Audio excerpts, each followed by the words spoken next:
পিতা অধীর চন্দ্র বড়ুয়া, ঠাকুরদাদা, ঠাকুরমা সহ সকল জ্ঞাতিগণের পারলৌকিক নির্বাণ সুখ কামনায় ও মাতা বিন্দুবালা বড়ুয়ার নিরোগ দীর্ঘায়ু জীবন কামনায় 2 দিন ব্যাপী ধর্মীয় অনুষ্ঠান মালার সফল পরিসমাপ্তি। প্রতিবেদক উজ্জ্বল বড়ুয়া মিন্টু। ফেসবুক ব্লগ অনাথ পিতা ভদন্ত সুগতানন্দ মহাথেরো। গত 16 জানুয়ারি 2026 ইংরেজি শুক্রবার চট্টগ্রাম জেলার রাউজান উপজেলার পূর্ব গুজরা বৃহত্তর হোয়ারাপাড়া গ্রামের নুনার দিঘির পার্শ্ব ঐতিহ্য সম্বলিত নগেন্দ্র সওদাগর বাড়ির সুদর্শন মহাবিহারের বিশিষ্ট উপাসক স্বর্গীয় বাবু নগেন্দ্র লাল বড়ুয়া ও সহধর্মিণী উপাসিকা চারু বালা বড়ুয়া এবং উনাদের বড় সন্তান স্বর্গীয় অধীর চন্দ্র বড়ুয়ার পুণ্যস্মৃতির স্মরণে তদীয় স্ত্রী শ্রীমতী বিন্দু বালা বড়ুয়ার নিরোগ দীর্ঘায়ু কামনায় আয়োজিত বুদ্ধ কীর্তন, বুদ্ধ মূর্তি দান, অষ্টবিংশতি বুদ্ধ পূজা এবং অষ্ট পরিষ্কার সহ মহতী সংঘদান, জ্ঞাতি ভোজন ও সংবর্ধনা অনুষ্ঠান অনুষ্ঠিত হয়। এতে সভাপতিত্ব করেন বাংলাদেশ বৌদ্ধ ভিক্ষু মহাসভার উপসংঘনায়ক ভদন্ত রতনশ্রী মহাথেরো। শুভ উদ্বোধন করেন বাংলাদেশ বৌদ্ধ ভিক্ষু মহাসভার সভাপতি ভদন্ত জ্ঞানানন্দ মহাথেরো। প্রধান অতিথির বক্তব্য দেন বাংলাদেশ বৌদ্ধ ভিক্ষু মহাসভার সহ উপসংঘনায়ক ভদন্ত সুনন্দ মহাথেরো। সদ্ধর্মদেশনা করেন বাংলাদেশ বৌদ্ধ ভিক্ষু মহাসভার মহাসচিব অধ্যাপক ভদন্ত সুমেধানন্দ মহাথেরো, উত্তর গুজরা বিবেকারাম বৌদ্ধ বিহারের অধ্যক্ষ ভদন্ত পুণ্যানন্দ মহাথেরো। স্বাগত বক্তব্য দেন বাংলাদেশ বৌদ্ধ কৃষ্টি প্রচার সংঘ চট্টগ্রাম অঞ্চলের সাধারণ সম্পাদক শিক্ষক বাবু সমীরণ বিকাশ বড়ুয়া। পারিবারিক পরিচিতি প্রদান করেন তরুণ সমাজকর্মী বাবু স্বরূপ বড়ুয়া। পঞ্চশীল প্রার্থনা করেন সুদর্শন মহাবিহারের উপাসক বাবু মৃদুল কান্তি বড়ুয়া। সংবর্ধিত অতিথি হিসাবে উপস্থিত থাকার কথা ছিল বিশিষ্ট কীর্তনিয়া বাবু অমল কান্তি বড়ুয়া, কিন্তু শারীরিক অসুস্থতায় উপস্থিত হতে পারেনি। তাই উনার সহধর্মিণী মীনা বড়ুয়া সংবর্ধিত মহোদয়ের উপহার সামগ্রী গ্রহণ করেন। সবশেষে পূজনীয় ভিক্ষু সংঘের পিণ্ড গ্রহণ, জ্ঞাতি ভোজন ও অতিথি আপ্যায়ন করা হয়।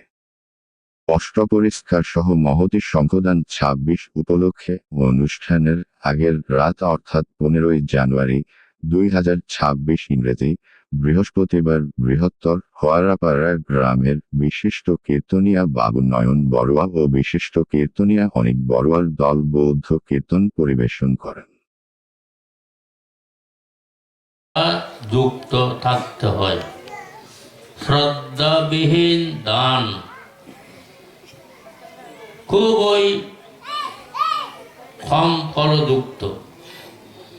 তৃণাচ্ছাদিত ক্ষেত্রে যেমন আশানুরূপ ফল শস্য পাওয়া যায় না, অনুরূপভাবে শ্রদ্ধাবিহীন দানেও যথাযথ ফল লাভ থেকে বঞ্চিত থাকে।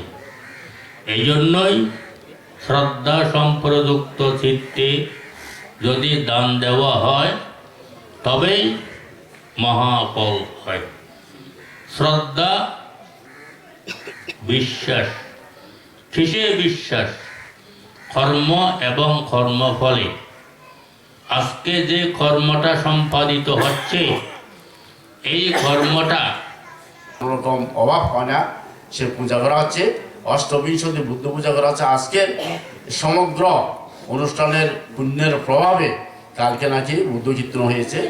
এই অনুষ্ঠানের প্রভাবে এই বাড়িতে এই স্থানের মধ্যে যদি কোনো অশুভ শক্তি এসে থাকে, সমস্ত অশুভশক্তি দূর হোক, শুভ শক্তির উদয় হোক, এই বাড়ির জয় এবং কামনা করছি। এবং এই বাড়ি থেকে যে নাকি আমাদের যারা প্রয়াত হয়েছে, জ্ঞাতি গোষ্ঠী আত্মীয় স্বজন, তাদের পারলৌকিক শান্তি কামনা করছি।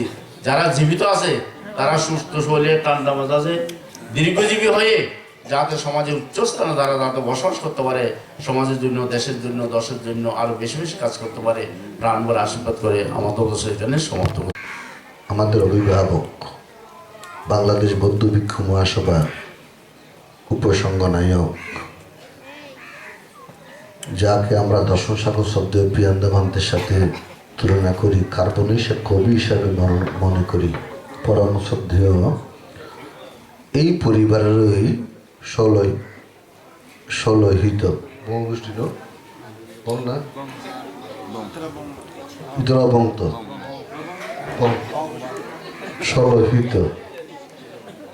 ষোলহিত এই পরিবারের ষোলহিত 5 জন ভিক্ষু ভাঙ করা মানে একজন এই গোষ্ঠীর রোগ যে আশ্রয়, সে আশ্রয় হয় আপনার দীর্ঘস্থায়ী আশ্রয়। সেই ধর্ম আপনাকে ইহকালে শান্তি দেবে, ইহকালে সুখ দেবে, আবার পরকালে আপনাকে সুখ শান্তি দেবে ধর্মের মাধ্যমে যদি আপনি আশ্রয় খুঁজেন। তো সেই দিক থেকে বলবো যে এটা পরিপূর্ণ ধর্ম কাজ। এখানে অষ্টবিংশতি বুদ্ধ পূজা, লাভিশ্রেষ্ঠ রহত শিবলী পূজা, মায়ের বিজয়ী উপগুপ্তবান্তের পূজা, বুদ্ধ মুক্তি দান, সঙ্গদান, অট্ট পরীক্ষার দান, জ্ঞাতি ভোজন সহ সামগ্রিক এই অনুষ্ঠানগুলো ধর্মীয় কাজ এবং পুণ্য প্রাপ্ত হওয়ার মতো কাজ। এই অষ্টবিংশতি বুদ্ধ লাভিশ্রেষ্ঠ শিবলী, মার বিজয়ী অরহত উপগুপ্ত ভান্তের পূজা সহ এই পুণ্যকর্মের দ্বারা আমরা যেই পুণ্য অর্জন করব, সেই পুণ্যই পরলোকগত জ্ঞাতিগণের উপকার আসবে। সেই উদ্দেশ্যকে সামনে নিয়ে আজকের এই বর্ণাঢ্য পুণ্যমালার আয়োজন। এই আয়োজনকারীদের অভিবৃদ্ধি, সমৃদ্ধি, সমুন্নত জীবন কামনা করে পরম শ্রদ্ধেয় সভাপতি, প্রধান অতিথি, প্রধান জ্ঞাতি, প্রধান ধর্মদেশক, উদ্বোধক, পরম পূজনী ভিক্ষু সংঘের প্রতি সম্মান, শ্রদ্ধা, অভিবাদন জ্ঞাপন করে সকলের প্রতি সমভাবে মৈত্রী জানিয়ে परम श्रद्धेय सद्धर्मऋषि उपसंनायक बान्ते महोदय उनी सभापतिर आसन अलंकृत करेছেন, आसन ग्रहण करेছেন। আপনারা প্রত্যেকেই সাধুবাদ দিয়ে অনুমোদন করুন। সাধু সাধু সাধু। আজকের এই মহান পুণ্যময় অনুষ্ঠানের প্রধান অতিথির আসন অলঙ্কৃত করার জন্য বিনম্র চিত্তে বন্দনা জানিয়ে প্রার্থনা করছি বাংলাদেশ বৌদ্ধ ভিক্ষু মহাসভার সুযোগ্য সহ উপসংনায়ক মধ্যমাদার মানিক লুম্বিনী বিহারের প্রতিষ্ঠাতা অধ্যক্ষ, অগ্রসর মেমোরিয়াল সোসাইটি অফ বাংলাদেশের সুযোগ্য সভাপতি, শিক্ষাবিদ, আমার শিক্ষাগুরু পরম শ্রদ্ধেয় সদ্ধর্ম জ্যোতি সহ উপসংনায়ক বান্তে মহোদয়, উনি প্রধান বেঁচে আছেন স্বরূপের মা নীলিমা বড়ুয়া। আমি এখানে ছোটোকালে আসতাম, এই যে বাড়িটা আমার স্মৃতিটা ভেসে উঠছে। পূর্ব দিকের বারান্দা খোলা বারান্দা, পশ্চিম দিকের বারান্দাটা ঘেরাওয়ালা, এখানে সব বিছিয়ে সব বিছিয়ে খাওয়া দাওয়া হতো। সেই সবের মধ্যে বসে খাওয়া দাওয়া করেছি। এটা একটা নিজে এই বাড়িটাই একটি যে পাড়ার মতো, সেরকম একটি ঐতিহ্যমণ্ডিত ঐতিহ্যবাহী একটি পরিবার। নগেন্দ্রলাল বড়ুয়া যিনি আমার মামা বা মেসো, তাকে দেখেছি। আমার মাসি চারুওয়ালা বড়ুয়া, তাকে দেখেছি। শুধু দেখেছি না, তাদের স্নেহ আশীর্বাদ প্রাপ্ত হয়েছে। আমি বক্তব্যকে দীর্ঘায়িত করবো না, যেহেতু এখানে অনেক আমাদের যে প্রাজ্ঞ ভিক্ষু সংঘ রয়েছেন, আরও ব্যক্তি রয়েছেন, অনেক কথা বলতে হয়। অনেক স্মৃতি, আমার শৈশবের স্মৃতি এখানে জড়িয়ে আছে। এই আমার বোনের বাড়ি, আমার যে বোনের জামাই যারা আছেন, দাদাবাবুরা এবং ভাগিনারা, সকলেই বর্তমান সময়ে আমি মনে করি তাদের হারানো ঐতিহ্য পুনরুদ্ধার যে করার জন্য তাদের যে নিয়ত প্রচেষ্টা, আমি সেই প্রচেষ্টাকে সাধুবাদ জানাই। তাদের যাত্রা আরও বেশি অগ্রাহীত হোক এই কামনা করি। কায়িক, মানসিক এবং অপরাপর সকলের চেষ্টায় আজকের এই মহতী কুশলকর্ম শুরু হতে যাচ্ছে। আজ থেকে 1999 সালে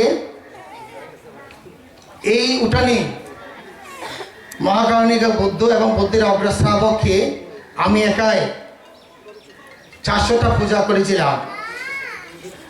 আবার সে 1999 সালের পর 2026 সালে এসে আজকে বুদ্ধ এবং বুদ্ধির অগ্র মহাশ্রাবক লাভী শ্রেষ্ঠ সহ পরম পূজনীয় ভিক্ষু সংঘকে আমরা এখানে আজকে কুশলকর্ম করার জন্য আমরা সমাবেত হয়েছি। সধর্মের পূজারীগণ যেহেতু সঙ্গ ওকাশা আহাং বান্তি তিশরণেন সহ পঞ্চশীলাং ধম্মাং ইয়াচং অনহং গত্বা শিলং দেতা মে বান্তি দ্বিতীয়াম্পি ওকাশা আং বান্তি তিশরণেন সহ পঞ্চশীলাং ধম্মাং ইয়াচং অনহং গত্বা শিলং দেতা মে বান্তি তৃতীয়াম্পি ওকাশা আহাং বান্তি তিশরণেন সহ পঞ্চশীলাং ধম্মাং ইয়াসামি অনহং গত্বা শিলং দেতা মে বান্তি।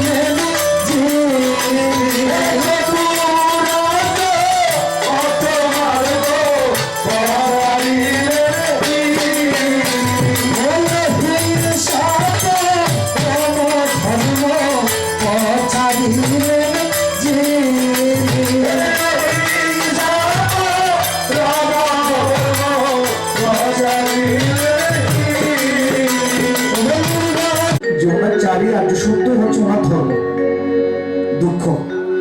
ওনার চারি আর্য সত্যের মধ্যে প্রথমে হচ্ছে দুঃখ, এবং উনি এটাই বলেছেন যদি অনিত্যতা বুঝতে পারো তবে তুমি দুঃখ থেকে মুক্ত